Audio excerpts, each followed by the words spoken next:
Doctor Bhimrao Ambedkar परिचर्चा चांदकेवाड़ी पंचायत सुहासी गांव मठ के प्रांगण में कराया जा रहा है। इस सभा में उपस्थित इस पंचायत के माननीय सरपंच महोदय ताहिर भाई और सभा में उपस्थित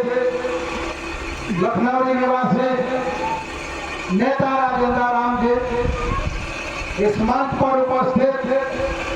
4300 पंचायत में बी.आर. अम्बेडकर परिचर्चा करा रहे भाई पृथ्वीनाथ राय जी, मंच पर उपस्थित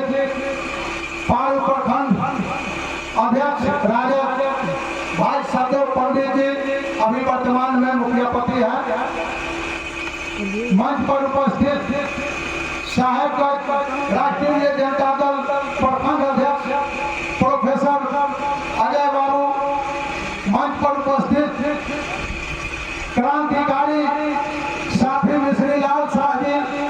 छपराया, मंच पर उपस्थित पुराने साथी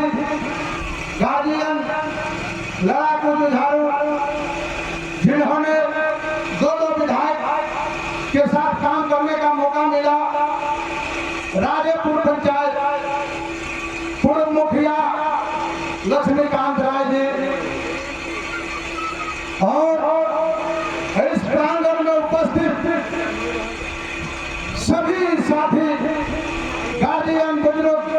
महिलाएं माताएं बहनें, सभी साथी को हम धन्यवाद देते हैं, बधाई देते हैं जो इस वक्त आप सभी साथी अपना व्यक्तिगत समय देकर अम्बेडकर परिचर्चा को सुनने और समझने के लिए यहाँ उपस्थित। साथियों, कौन सा परिस्थिति आया जो आज राष्ट्रीय अध्यक्ष लालू प्रसाद को आह्वान करना पड़ा, पार्टी के सभी कार्यकर्ताओं को निर्देश देना पड़ा कि पूरे बिहार में घूम घूम कर राष्ट्रीय जनता दल के जो भी सिपाही है वह अम्बेडकर परिचर्चा करे और डॉक्टर भीमराव अम्बेडकर के बारे में बताए। साथियों, आज तक कोई पार्टी, चाहे वह बड़ा से बड़ा पार्टी क्यों नहीं हो, डॉक्टर भीमराव अम्बेडकर का परिचर्चा कराने का काम नहीं किया। साथियों, डॉक्टर भीमराव अम्बेडकर परिचर्चा आज इसलिए कराया जा रहा है कि डॉक्टर भीमराव अम्बेडकर पूरे जीवन काल उन्होंने अपना जीवन निछावर कर दिया आम गरीब नौजवान, किसान, मजदूर,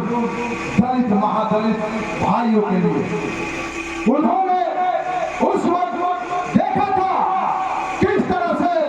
हमारे लोगों को प्रताड़ित किया जा रहा है और जब डॉक्टर भीमराव अम्बेडकर स्कूल में पढ़ते थे या जिस वक्त उन्होंने अपना नौकरी काल में उपस्थिति दर्ज कराया तो एक फाइल इस हाथ से उस हाथ फेंका जाता था, डायरेक्ट फाइल नहीं दिया जाता था। वो इसलिए कि डॉक्टर भीमराव अम्बेडकर से हमारा शरीर छुआ जाए। साथियों, डॉक्टर भीमराव अम्बेडकर के अंदर वो गुण था, उनके कलम में ताकत थी, उनके अंदर शिक्षा का ज्ञान भरा हुआ था। तब डॉक्टर भीमराव अम्बेडकर को उन फिरंगी लोगों ने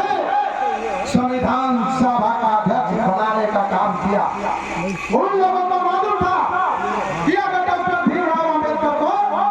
संविधान सभा का अध्यक्ष नहीं बनाते हैं और एक जिम्मेवारी नहीं समझते हैं तो हिंदुस्तान का संविधान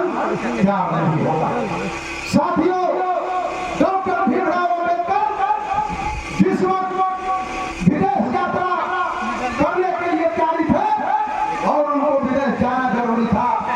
उनका बेटा बीमार था। एक तरफ उनको चुनना था कि बेटा को इलाज कराए या विदेश जाए। आम गरीब मजदूर जवान किसानों को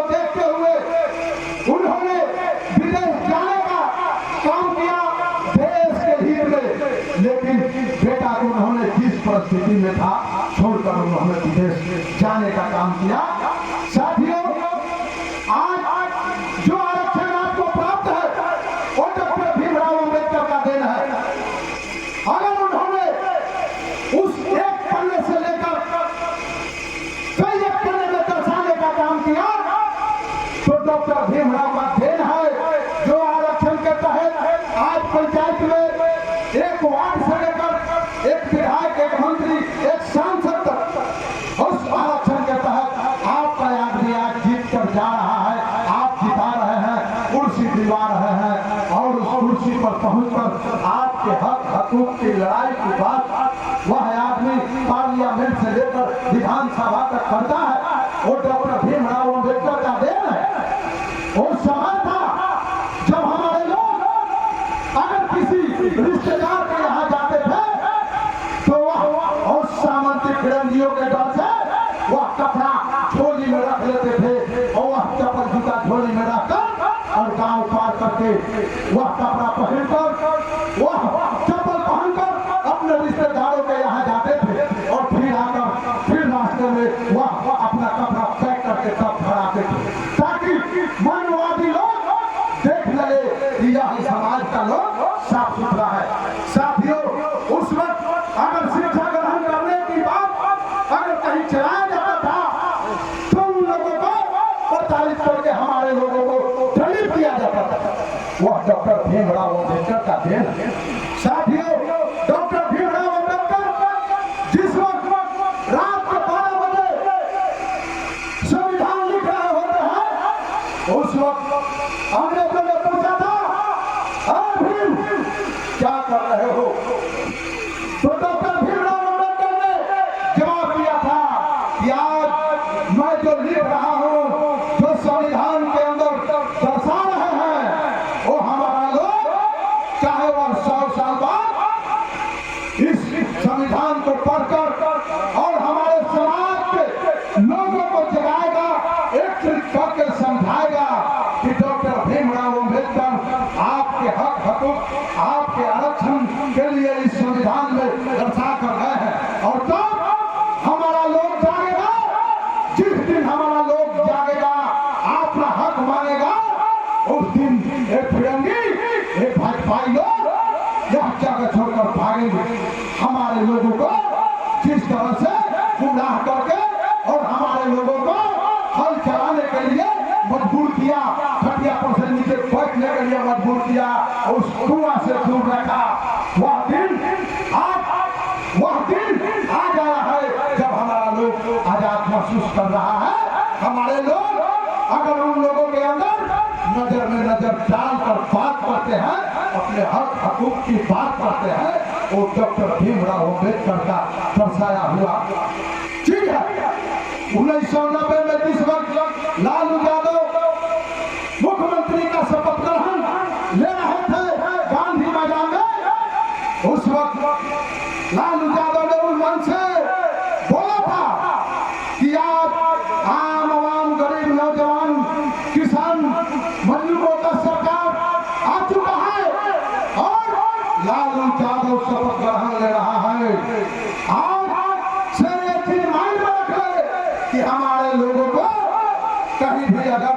तंग तबाह किया गया, कुछ पड़ेगा खड़ा किया गया तो लालू यादव पकड़ने वाला नहीं है, कुर्सी रहे या जाए। आप लोगों को मालूम होना चाहिए पूरे देश में मंडल बनाम कमंडल उस वक्त लड़ाई 1990 में छिड़ चुका था। चारों तरफ लाल कृष्ण आडवाणी पूरे देश में रथ यात्रा निकालकर और जैसे ही बिहार में प्रवेश किया तो गुदरी का लाल, वह गरीबों का मसीहा लालू यादव ही पूरे देश में अगर कोई रथ रखने का काम किया तो वह गरीब का बेटा, मजलूमों का नेता लालू यादव था, जो रथ रोककर और लाल कृष्ण आडवाणी को पुनः वापस जाने के लिए कहा। साथियों, उस वक्त 1990 में मंडल बनाम कमंडल लड़ाई हुआ और उस संविधान को देखकर लालू यादव ने अपने लोगों को जगाकर और कहा कि अब सोने की बारी नहीं है, अब जागने की बारी